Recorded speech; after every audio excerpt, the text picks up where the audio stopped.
제5장. 형제들아, 때와 시기에 관하여는 너에게 쓸 것이 없으면 주의 날이 밤에 도둑같이 이를 줄을 너희 자신이 자세히 알기 때문이라. 그들이 평안하다 안전하다 할 그때에 임신한 여자에게 해산의 고통이 이름과 같이 멸망이 갑자기 그들에게 이르리니 결코 피하지 못하리라. 형제들아, 너희는 어둠에 있지 아니하매 그날이 도둑같이 너희에게 임하지 못하리니 너희는 다 빛의 아들이요 낮의 아들이라. 우리가 밤이나 어둠에 속하지 아니하나니 그러므로 우리는 다른 이들과 같이 자지 말고 오직 깨어 정신을 차리. 샬롬. 주님의 은혜와 축복이 하늘 양식과 함께 하시는 모든 분들에게 넘치시길 간절히 소망합니다. 빛의 자녀로 살아가십시오 라는 주제로 같이 은혜를 나누겠습니다. 인간은 누구나 죽음 앞에서 인생의 지난 날을 후회합니다.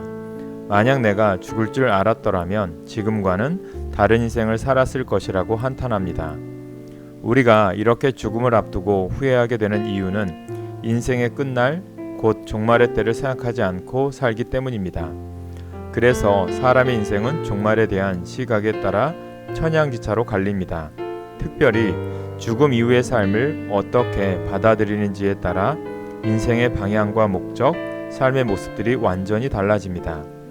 사도 바울이 복음을 전하던 당시 데살로니가에 살던 사람들의 삶이 그랬습니다.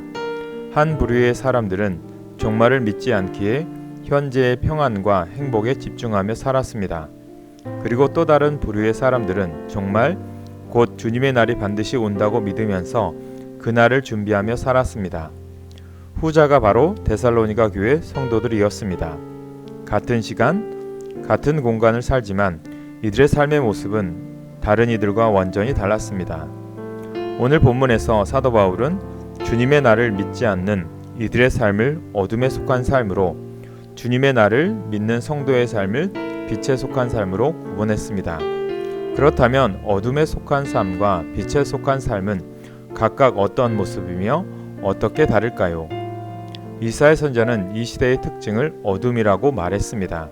어둠은 공평과 공의의 부재를 말합니다. 그리고 공평과 공의는 하나님의 통치를 상징합니다.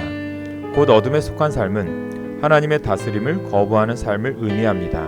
반면 빛에 속한 삶은 어두운 이 땅에 하나님의 빛이 비치고 하나님의 통치가 회복되는 삶을 뜻합니다.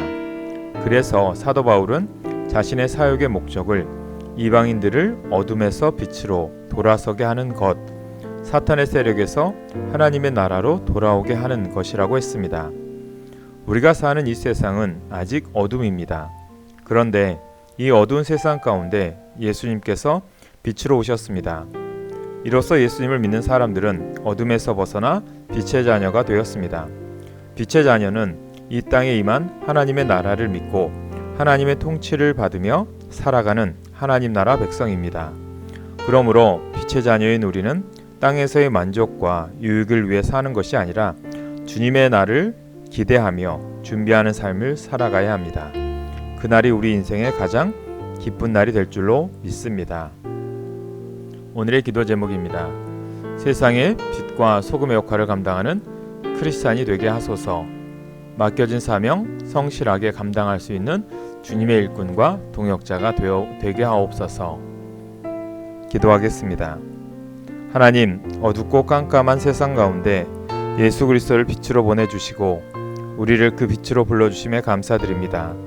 어둠에 속한 자가 아닌 빛의 자녀로 살게 하셨으니 이제 이 땅의 것들이 아닌 하나님 나라의 상급을 더욱 사모하며 살게 하옵소서.